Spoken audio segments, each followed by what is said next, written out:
Halo Sobat Mania, saya Denny Nakdalung. Oke, lanjut lagi setelah kemarin ada Ranmi Nano Power.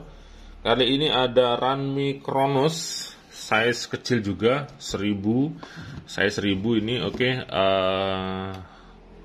Kita akan langsung saja cek bagaimana ini dalamnya. Apakah dia sama seperti yang Nano Power kemarin, apakah ada perbedaan? Karena setahu saya kalau reel buatan Cina itu biasanya sih mirip-mirip ya. Jarang ada yang benar-benar berbeda. Jangankan reel merek Cina, reel pabrikan saja sekelas Shimano kadang mereka bikin seri ataupun produk yang sama. Anggap saja di Stradic SW misalnya, itu benar-benar mirip banget dengan Saragossa misalnya, kemudian Ultegra itu nggak terlalu jauh beda dengan Stradic seperti itu. Oke, di reel pabrikan saja kadang-kadang seperti itu, apalagi di reel-reel buatan Cina seperti ini. Oke, kemudian ini dia reelnya. Kalau dari sisi penampilan ini keren sih menurut saya. Nah, seperti ini dia. Keren. Kemudian ini apa ini? Skematik ini seperti biasa. Standar box reel pada umumnya ada skematiknya dia. Oke, sekarang cek spesifikasi dulu lah. Nah, ini dia. Ini rasionya 5,2:1. Max dragnya 3 kilo saja. Nah, kalau reel 1000 ya biasanya seharusnya maksimum dragnya setidaknya ya 3 kilo aja udah standar maksimum drag yang standarnya seperti itu. Kadang-kadang ada reel UL cuman dragnya besar sekali seperti 10 kilo. Nah, kayak gitu kayaknya terlalu berlebihan sih menurut saya. Karena kalau dari kamus mancing saya, biasakan sebuah kapasitas reel itu disesuaikan dengan kemampuannya seperti itu. Jadi reel 1000 ya jangan sok-sokan targetin 10 kilo, 15 kilo, jangan seperti itu. Kalau nggak pinter-pinter yang handling pada saat strike atau keberuntungan pada saat mancing itu, ya kalau nggak reelnya rusak, talinya putus gitu aja. Apalagi ini main UL. Kalau UL paling nanti jorannya 26 LB, 13 LB, nah lawannya 10 kilo, mau ngapain? Mau sok-sokan. Oke, jadi biasakan di dalam sebuah kamus mancing itu kapasitas reel itu ditentukan dengan targetnya. Sama seperti ke saya kemarin, saya pakai Daido, jorannya 0612, itu pun targetnya jarang ada yang sampai di atas 10 kilo. Saya lawan 4 kilo sampai 7 kilo aja kadang-kadang sudah agak kesusahan dia. Oke, meskipun memang tertera di sana dragnya berapa, 15 kilo seperti itu, nggak harus dia 15 kilo targetnya. Oke, balik lagi ke sini. Ini dia spesifikasinya: anodized aluminium spool, screw power handle, one way clutch, metal body, graphite rotor, stainless steel main shaft. Oke lah. Itu speknya. Kita langsung saja menuju reelnya. Nah, ini balik lagi ke penampilannya. Penampilan oke lah, masuk ini. Ininya juga bagus. Pegangan handle-nya, knob handle-nya. Kemudian clicker juga dapat suaranya. Nah, ini otomatis bail assembly close. Jadi ketika diputar ya langsung nutup ya. Putaran juga halus. Oke, kita langsung saja bongkar-bongkar seperti biasa untuk cek dalamnya apakah dia sudah standar reel pada umumnya, terutama jika di compare dengan harga. Nah, kita tahu di Ranmi Kronos ini dia kalau nggak salah di 600 ribuan ya, 600 apa 700 itu. Oke, di 600.000 maka akan banyak hal-hal yang kita pertimbangkan. Dari ini dulu deh, dari knob handle-nya dulu.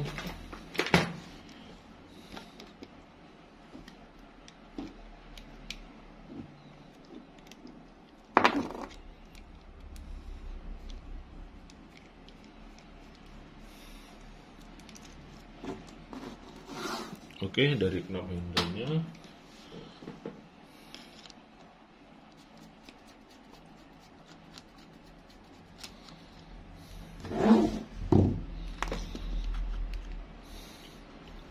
Masih pakai bushing. Oke. Bushing di sini kan. Oke, bushing ini masih pengiritan sih menurut saya. Pengiritan, meskipun kalau di sini ditaruh bushing ya tetap plus minus dia. Plusnya dia anti karat, nggak akan macet, tapi minusnya ya halus putarannya kurang dia jika dibandingkan dengan yang menggunakan bearing. Itu aja sih. Bearing pun juga kalau ditaruh di sini dia akan bagus selama kita ngerawatnya rajin lah. Rajin pengecekan, kemudian pelumasan, meskipun bearing ya akan sedikit jauh dari resiko karatan seperti itu. Oke, ini di handle-nya nggak masalah sih dengan kondisi seperti ini. Kemudian ini engsel kayak gini. Nah. Oke, lanjut lagi ke bagian spoolnya. Nah, ini masih kayak gini, masih felt ya, masih nanggung sekali. Jangan terlalu ngirit lah, langsung aja carbon tack orang satu lembar juga. Oke, kemudian klikernya kayak gini, ada pirnya. Kemudian di knob spoolnya ini sudah standar, ada sealnya seperti ini dia. Oke,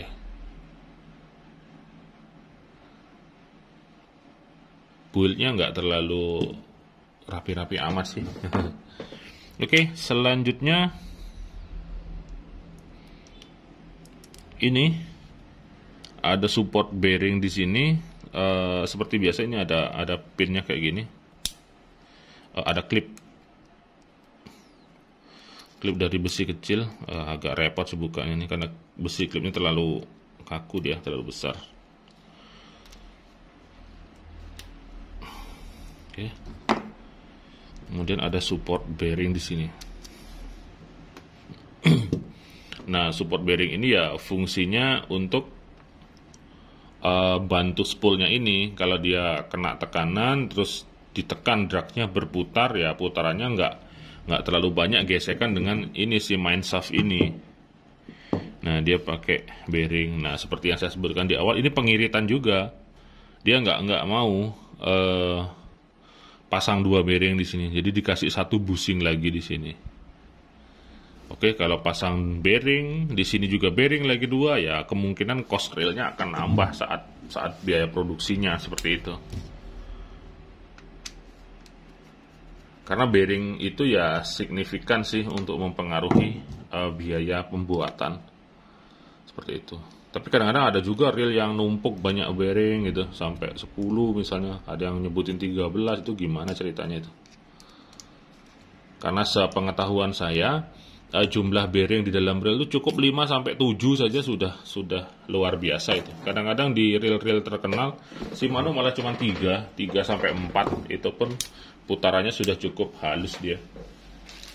Karena menurut pendapat saya, reel yang putarannya halus ataupun balance itu lebih dari ke tingkat presisi keseimbangan daripada build susunan reelnya, seperti itu, balas rotornya, kemudian presisi gesekan gearnya, di sana yang menyebabkan putarannya halus. Jadi banyak yang menyangka bahwa banyak bearing itu putarannya lebih halus, nggak seperti itu. Tergantung bearing di sebelah mana dulu. Kadang-kadang kalau di merek-merek reel tertentu itu kayaknya mubazir banget, di sana sini diisiin bearing gitu, padahal nggak terlalu signifikan fungsinya. Oke, lanjut lagi ke bagian rotor. Ini rotornya saya rasa sama sih dengan saudaranya. Ini yang Nano Power kemarin.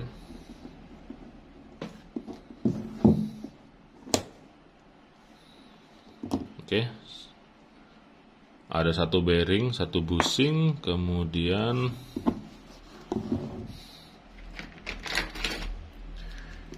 di sini pakai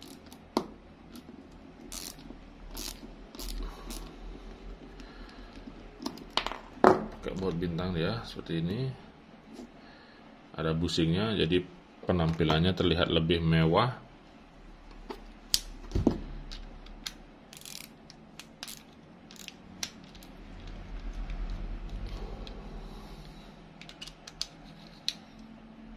Nah, kemudian ininya masih zinc dia.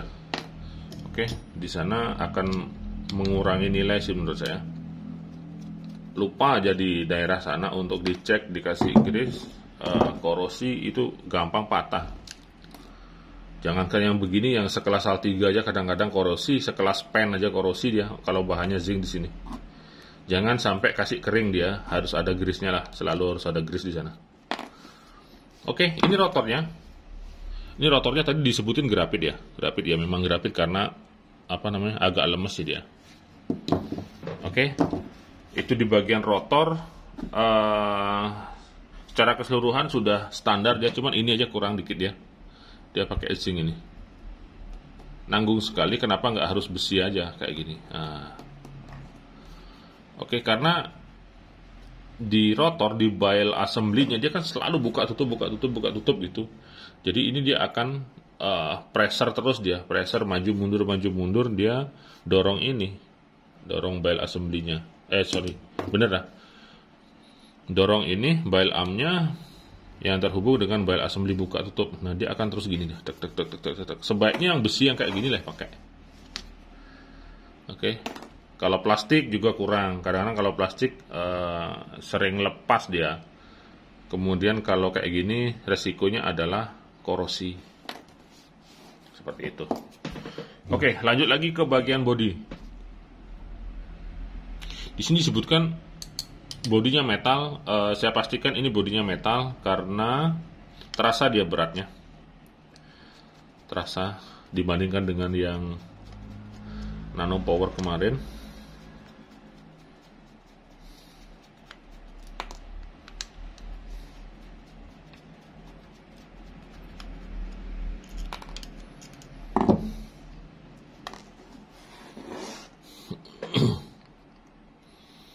Oke.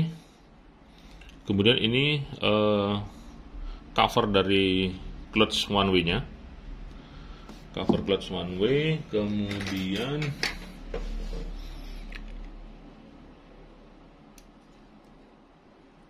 saya akan buka ini, ada pir kecil.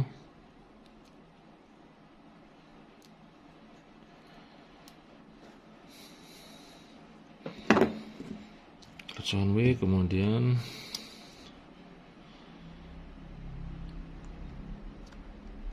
ini ada bearing di sini.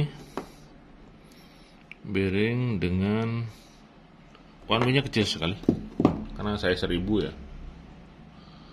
Oke, seperti ini. Kita pakai logika saja, bayangkan clutch one way yang tidak lebih besar dari jari kelingking saya. Bayangkan kalau ini dia harus nahan beban ikan seberat 5 kilo aja. GT 5 kilo seberapa sih kekuatannya gitu loh. Disinilah kita belajar yang namanya kapasitas kekuatan reel.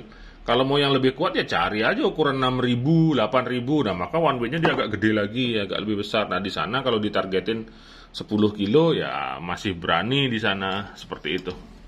Oke, jadi kita pakai logika aja, sama seperti reel-reel lainnya yang misalnya dragnya sampai pasang 20 kilo itu kayaknya bercanda deh, ngaco. Karena sebagai pemancing, kalau saya dari dulu selalu melihat ataupun memandang dari sisi kapasitas dan kemampuan reel. Kalau reel 1000 udah deh 2 kilo aja udah luar biasa itu. Oke, jadi jangan pernah tergiur dengan kapasitas drag besar, puluhan kilo, jangan seperti itu. Karena sejatinya lawan ikan 7 kilo aja itu di sana kita udah kesulitan biasanya. Sudah kesulitan. Kalau Anda belum mengalaminya, mungkin Anda selalu membayangkan ketika mau mancing, wah dapat ikan besar, target besar seperti itu. Percaya deh sama saya. Dapat 7 kilo aja, apalagi ikan-ikan laut dalam. Belum lagi ikan-ikan pelagis yang berenangnya sangat kencang sekali, seperti rainbow runner sebenarnya. Rainbow runner tuh dapat yang 3 kilo aja. Pakai reel kayak gini, mampus sudah ini reel. Talinya bakal keluar semua dia. Oke, jadi biasakan melihat kemampuan kapasitas reel. bukan dari speknya. Spek drag 15 kilo, nah harus dapat ikan 15 kilo, bukan seperti itu. Terkadang spek reel itu membuat kita menjauh daripada logika. Oke, sekarang masuk ke bagian body.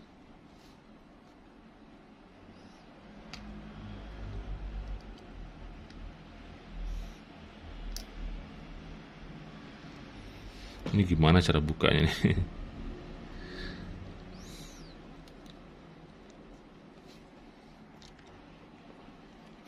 Oh, ternyata polos aja. Seperti ini. Oke, untuk bodinya ini memang metal.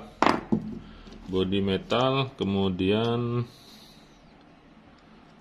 pakai bearing di sini. Ini gearnya. Kemudian pada bagian ininya, lokomotif slidernya memanjang seperti ini. Oke, ala-ala Shimano gitu, Shimano Stradic lah, Shimano Vanford, Ultegra, dia model seperti ini. Oke, ini dia menggantung dengan gininya tipis sekali. Oke, jadi pastikan jangan main paksa kalau reel-reel seperti ini, reel kecil apalagi. Oke, kemudian ini oscillating gearnya di sini tidak dibaut ya, tidak dibaut tapi disupport lagi oleh bearing di sini. Oke, sudah sesuai lah, sesuai standar dia. Ini metal ya. Awalnya saya mengira metalnya hanya di bagian pusatnya di reel seatnya ini saja, karena desainnya kayak gini dia. Desainnya ada gini, ternyata dia memang ini full metal, tapi ditempel lagi oleh desain kayak gini dia. Sama juga dengan ini. Oke, ini full metal tapi ditempelin lagi kayak gini. Ini nempel di sini plastiknya. Nih, ini sama ini. Oke, bagus ini desainnya. Jadi nggak polosan metal seperti itu. Balik lagi ke sisi reviewnya. Jadi di harga 600.000 ya 680, saya pastikan ini lebih baik dari saudaranya yang kemarin yang Nano Power. Yang Nano Power itu kayaknya masih jauh di bawah inilah menurut saya. Oke, tapi di sini juga masih ada hal-hal yang nanggung sekali. Seperti di sini. Ini ya setidaknya bearing lah kalau mau istilahnya lebih sempurna. Dalam artian reel kebanyakan pada umumnya pakai bearing semua kok. Ini kenapa enggak? Kan kelihatan banget dia ngirit sekali. Oke, kemudian ini juga nanggung sekali. Pakailah Carbon Tech aja karena satu lembar aja nggak masalah sih. Reel-reel lain pada pakai Carbon Tech semua. Kemudian ini masih jadi titik kelemahan menurut saya. Kemudian di cover one way-nya tertutup di bagian samping, tapi di bagian atas terbuka. Kemudian yang lain-lainnya standar, sistem operasional standar, disupport oleh slider guide di sini. Oke, jadi sedikit lebih baik di sini saya lihat daripada saudaranya yang Nano Power. Jadi kalau ada perbandingan mau Nano Power apa yang Kronos, pastikan ambil yang Kronos. Karena di sini bodinya metal juga, biasanya bodi metal lebih kokoh dia, tapi resikonya dia lebih berat seperti itu. Dan jika di compare dengan reel-reel tetangga, anggap saja Fugu AG, Tridentech Silver Race Light, kemudian Fugu Nico, kemudian Ceymar HD, Ultra Power, ya ini masih di bawahnya seperti itu.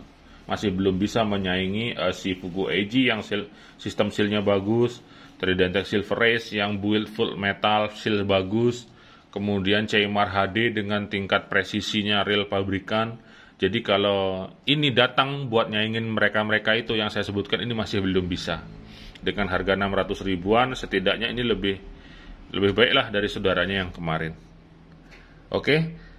Demikian saja review yang bisa saya sampaikan, semoga bermanfaat. Oke, kenali dulu reelnya, speknya, kebutuhannya, kegunaannya, dan tentu saja budgetnya. Oke? Dan jangan pernah selalu membayangkan ataupun ekspektasi yang terlalu tinggi, terutama soal kemampuan maksimum drag suatu reel. Oke? Kalau saya pribadi lebih baik saya milih talinya keluar habis, ujung-ujungnya putus, tapi reel saya aman. Daripada kita terlalu berambisi dengan ikan besar, tapi kita tidak pernah melihat kapasitas dan kemampuan reel. Oke, pastikan dulu kemampuan reel Anda. Kalau target besar, pastikan ukuran reelnya besar seperti itu. Oke, saya Denny Nakdalung. Tetap 2 jempol untuk Anda semua. Mancing mania mantap.